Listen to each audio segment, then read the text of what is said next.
A new war in Europe. Thousands of towns, cities and villages are being shelled and bombarded every day. Millions of people become refugees and seek asylum abroad.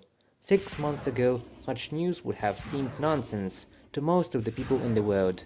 But, disregarding all existing international laws, Russia launched a major-scale offensive war against Ukraine. Columns of armored vehicles, tens of kilometers long, set foot onto Ukrainian soil just to be burnt down by modern precise anti-tank weapons, while being watched over from Ukrainian skies by hundreds of drones. This was the fate of the first Russian offensive after February 24, 2022. From my point of view, the future of warfare lies in some semblance of an intellectual swarm, when it will be a huge horde of drones of various sizes and calibers, which will be almost invincible to the means of protection. Small drones now have a radiation like a bird. That is, they are simply invincible. Hundreds of thousands of drones will cross the front line, independently detect and eliminate enemy targets. Drones and UAVs have been in use by armies of different countries of the world for decades now, but the modern Russian-Ukrainian war has an unprecedented number of all kinds of drones. Commercial, military and even drones of private citizens donated to the armed forces of Ukraine. We purchased 78 DJI quadcopters with a thermal imaging camera that can operate up to 1 hour and perform tasks up to 10 kilometers away. They are suitable for intelligence units. We also purchased Polish military drones WB Electronics Fly-Eye, and they are NATO standard drones that are in service with many countries around the world. They are in the air for about 2.5 hours and can fly over 100 kilometers. These are tactical-level drones that perform missions to adjust the location of our forces, detect the enemy at a significant distance, and plan the corresponding operations. The armed forces of Ukraine use this kind of military equipment for different purposes: dropping explosives right onto the heads of Russian occupation forces, their ammunition depots, conducting reconnaissance, artillery corrections, and many more creative ways to utilize the potential of such birds.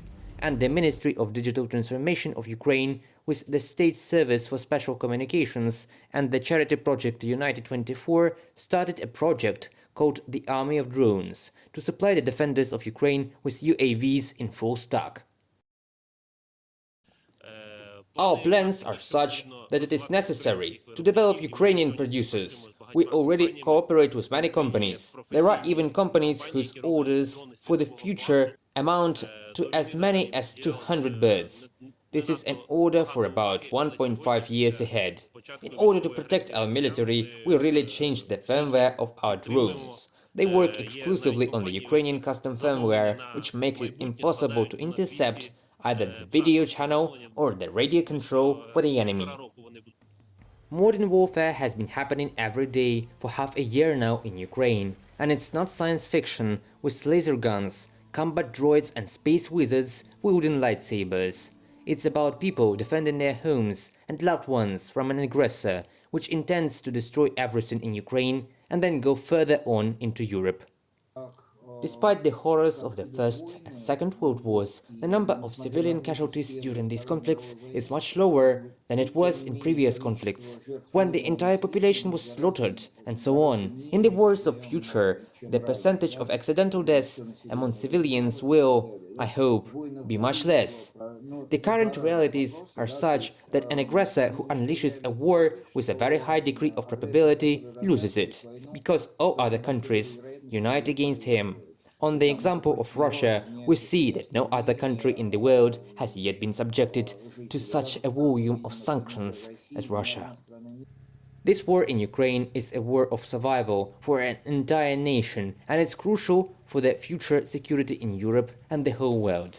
And the defenders of Ukraine use all available means and modern technologies to make sure Ukraine and freedom in Europe will win, no matter what the odds were before the war. The future counter-offensive of the armed forces of Ukraine, armed with new Western weapons, is yet to show what Ukrainian warriors have learned in 8 years of aggression from the terrorist state of Russia. Reported by Pavlo Stelmach, UATV News.